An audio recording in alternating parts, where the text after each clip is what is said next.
प्रभु का नाम लेकर कथा आरंभ होती है। संतों ने कहा है, प्रातः काल का क्षण ब्रह्म का द्वार है। उसी द्वार के सामने एक निर्धन मनुष्य खड़ा था। नाम था माधव। गांव के छोर पर कच्ची झोपड़ी, भीतर मिट्टी का चूल्हा, बाहर तुलसी का छोटा सा पौधा। माधव के पास धन नहीं था, पर हृदय में प्रश्नों की अग्नि थी। क्या गरीबी केवल भाग्य है या कोई मार्ग है जिससे जीवन में समृद्धि का प्रकाश उतर सके? एक भोर जब अंधकार अभी पूरी तरह गया नहीं था, पक्षियों की पहली चहचहाहट के साथ माधव की नींद खुली। शीतल हवा में तुलसी की सुगंध खुली थी। उसी क्षण उसे अपने दादा की बात याद आई। बेटा, जो व्यक्ति सूर्योदय से पहले जागकर अपने भीतर झांक लेता है, उसके घर लक्ष्मी रास्ता ढूंढ लेती है। माधव उठ बैठा। आंखों में नींद थी, पर मन में श्रद्धा। वो बाहर आया, धरती को नमन किया। ये केवल मिट्टी नहीं, माता है, धैर्य की, पोषण की। उसने नंगे पांव धरती को स्पर्श किया और मन ही मन कहा, मां, आज मुझे अपने संस्कारों की याद दिला देना। फिर वो तुलसी के पास बैठ गया। जल से भरा लोटा उसने धीरे धीरे तुलसी को अर्पित किया। जल गिरते ही जैसे मन का भारीपन उतरने लगा। संतों ने कहा है, तुलसी सेवा से विष्णु प्रसन्न होते हैं, और जहां विष्णु, वहां लक्ष्मी स्थिर होती हैं। माधव ने आंखें मूंद लीं। न कोई बड़ा मंत्र, न कोई कठिन साधना, केवल नाम। राम राम। सांस के साथ नाम, नाम के साथ शांति। भीतर की दरिद्रता पहले हटती है, बाहर की बाद में। उसने अनुभव किया कि मन की दरिद्रता हटे बिना धन भी बोझ बन जाता है। यही तो ऋषियों का रहस्य है। थोड़ी देर बाद सूर्य की लालिमा क्षितिज पर फैली। माधव ने सूर्य को अर्घ्य दिया। उसने कहा, हे भास्कर, जैसे आप अंधकार को हर दिन हर लेते हैं, वैसे ही मेरे आलस्य, मेरे संशय, मेरी हीनता को हर लीजिए। सूर्य केवल प्रकाश नहीं देता, वो अनुशासन सिखाता है। नियत समय, नित्य कर्म, निरंतरता। जो निर्धन है, उसके लिए सबसे बड़ा धन अनुशासन है। गांव में लोग कहते थे, माधव, मेहनत कर, पर भाग्य भी तो चाहिए। माधव मुस्कुरा देता। भाग्य का अर्थ उसने बदल लिया था। उसके लिए भाग्य था सुबह उठना, शुद्ध विचार रखना, श्रम को पूजा बनाना। वो खेतों की ओर निकल पड़ा। हल उसके हाथ में था, पर मन में कथा। उसे याद आया राजा हरिश्चंद्र का सत्य, सुदामा की भक्ति, विदुर की नीति। सुदामा के पास क्या था? मुट्ठी भर चावल और अनन्य प्रेम। पर जब द्वार खुला, लक्ष्मी स्वयं दौड़ी आई। दिन भर श्रम के बाद शाम आई। माधव थका था, पर हारा नहीं। घर लौटा तो झोपड़ी में दिया जलाया। दिए की लौ छोटी थी, पर अंधकार को चुनौती देती थी। उसने अन्न का छोटा सा भाग अलग रखा, किसी भूखे के लिए। संत कहते हैं, जो पहले देता है वही पानी योग्य बनता है।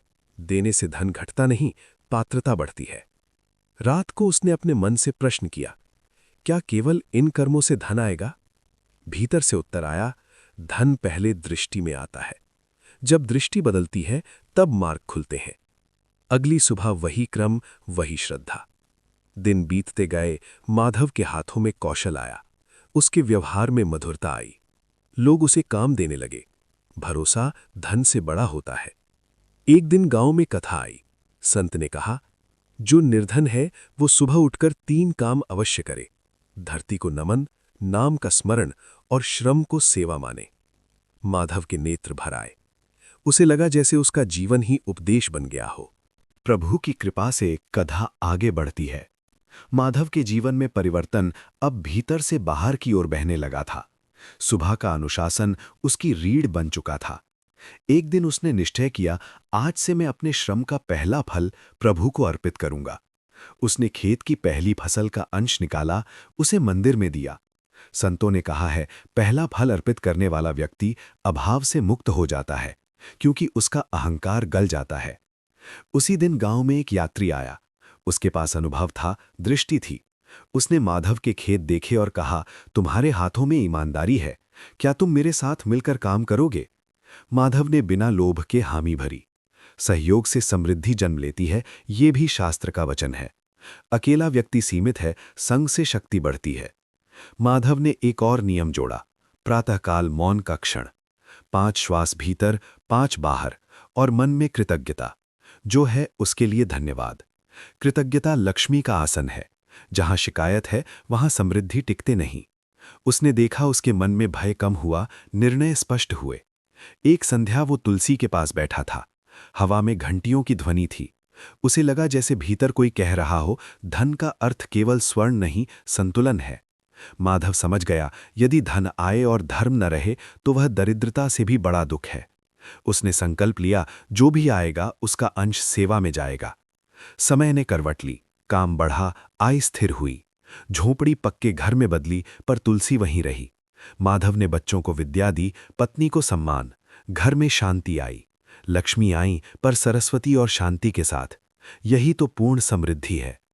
एक दिन वही संत फिर आए। माधव उनके चरणों में बैठा। संत ने कहा, बताओ तुमने क्या किया? माधव बोला, मैंने सुबह उठकर अपने भीतर की गरीबी हटाई। संत मुस्कुराए, बस यही उपाय है। उन्होंने कहा, जो लोग गरीब हैं वे सुबह उठकर 3 चीजें करें: नाम, नियम और निस्वार्थता। धन पीछे पीछे आएगा। कथा यहां समाप्त नहीं होती, क्योंकि जीवन चलता रहता है। पर माधव का उत्तर मिल चुका था। समृद्धि कोई चमत्कार नहीं, यह साधना है, नित्य, सरल, सच्ची।